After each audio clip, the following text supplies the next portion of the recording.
What's going on, ladies and gentlemen? It's your long-lost boy Kingfisher here, finally making my return.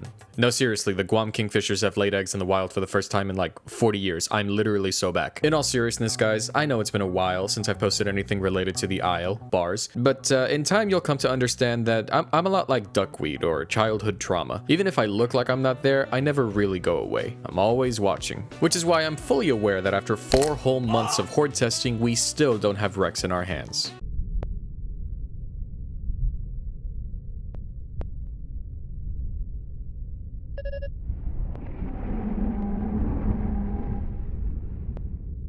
But that's not what we're here to talk about today, ladies and gents. Instead, we're going to look at the complete opposite end of the size spectrum. Normally, I would write out some contrived explanation about how important it is to give attention to the small tiers, but if you're watching, then you probably already know the gist of it. I'm not gonna baby you, I don't care how cute you look. Homalocephale is the smallest presumably playable dinosaur on the roster, followed only by Hypsilophodon. I say presumably because some time ago, Kissin broke the news that Avaceratops will be AI only at first and not a playable, meaning they may full well do the same thing for Homalo. Obviously, for the sake of this video, we're discussing under the assumption that it will be playable upon release, and, you know, as with everything related to the Isle, everything is subject to change. If you watched my initial small tiers video, then you'd know the concept that myself and some others came up with to make Homalo more impactful on the ecosystem is to make it a pollinator. Essentially, what it would do is the following. Pollination would be a passive mechanic that would only be activated by Homalocephale groups made up of at least 3 individuals or more. The initial idea was for this group of pachycephalosaurs to go from one plant to the other in a specified area, such as a migration or patrol zone,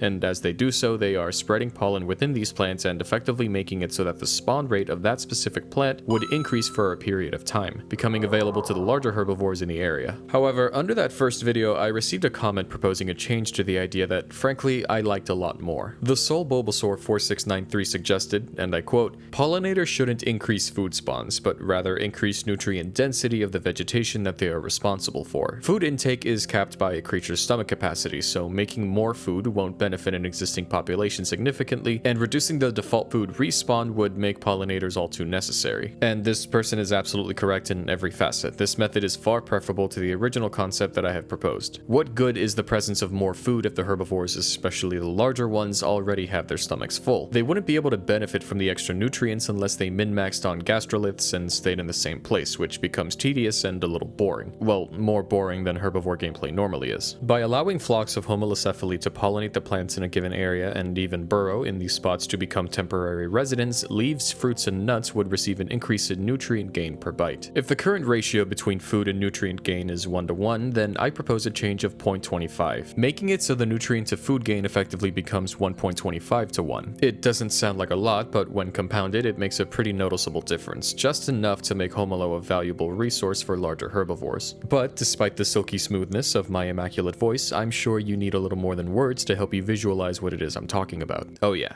you know what time it is. Concept art. See, I care about your hearing.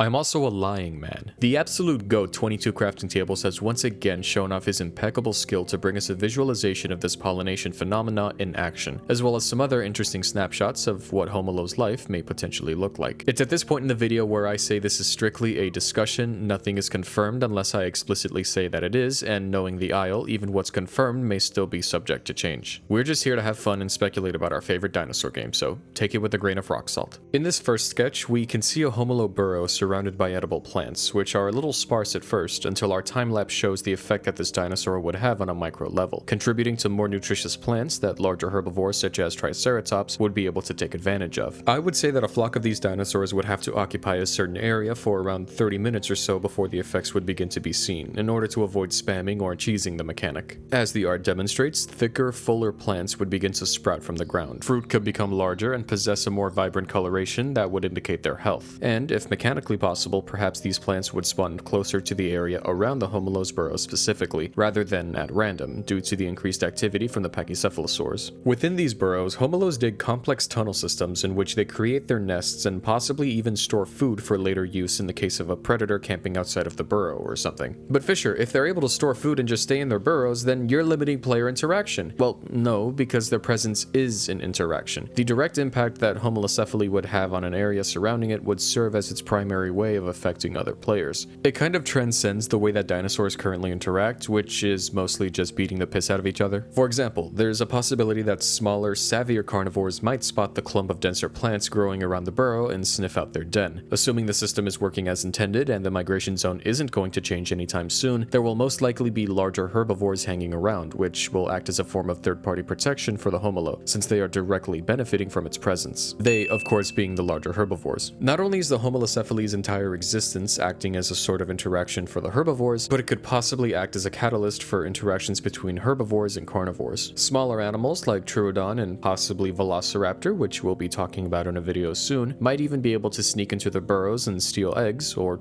bodies. Obviously, this mechanic would only function in migration zones, as the homolos would need to actually start eating plants in a given area to trigger it. They wouldn't be able to just spawn their own migration zone or patrol zones out of thin air like a Magikian. And now for the final sketch. It's a small piece depicting a pair of homolos perched on a pretty steep rocky structure that they somehow climbed on top of. Well, that somehow is quite simple. Much like some sort of goat, Homalocephale will be able to sort of scale up steeper walls that most other animals couldn't. A sort of rudimentary form of climbing that wouldn't really require any new animations. It'll mostly just move a bit slower, and we'll have to utilize a sort of hop to jump from one edge to the next. This would obviously take up a lot of stamina, but it would also be a pretty useful getaway feature for when outside of the burrow, or to access places that most other animals couldn't. This, simply put, would make it more fun to play, while also giving it a little more personality, acting as a sort of analog to a goat. Normally, I wouldn't suggest these kinds of mechanics for a larger animal in the current context of the game, simply because I don't believe they'd work well with any other creature. However, in the case of Homolo, we find ourselves in a conundrum similar to that of Hypsilophodons, where its inherent value in the biosphere is near worthless for anything that isn't its size. This goes back to the classic small tier discussion of how they take up a player slot that shouldn't be taken up and should be given to another player with a bigger animal to actually cycle nutrients through the ecosystem, but that's precisely why we're even having this conversation, to give these smaller dinosaurs a form of worth that extends beyond just being another snack for a growing sharptooth. And I think that's about all I have to say in regards to Homolo at this point in time. I think there's really only so much that we can discuss in a single video before it just begins to overlap with pretty much everything that I've said in the past regarding my thoughts on small tiers. I gotta be honest, guys, I don't know if it's just the lack of updates as of late or if it's just me, but I personally have been finding myself less and less interested in the Isle as time goes on. Don't get me wrong, I still love to play and I keep up with development. I get excited whenever a new dev blog drops. I still like the game, but in regards to content creation, I don't know.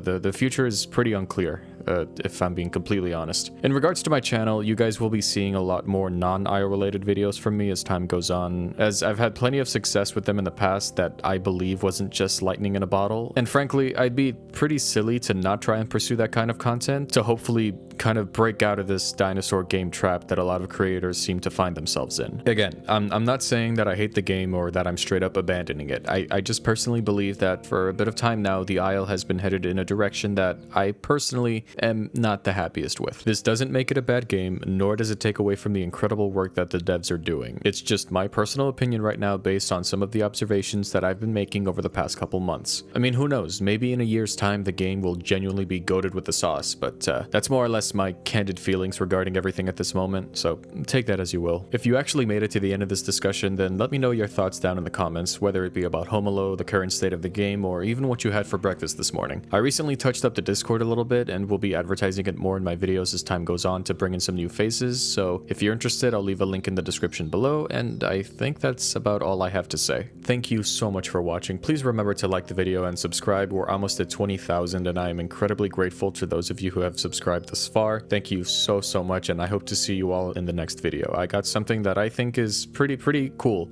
currently in the works, so yeah, till next time, bye bye.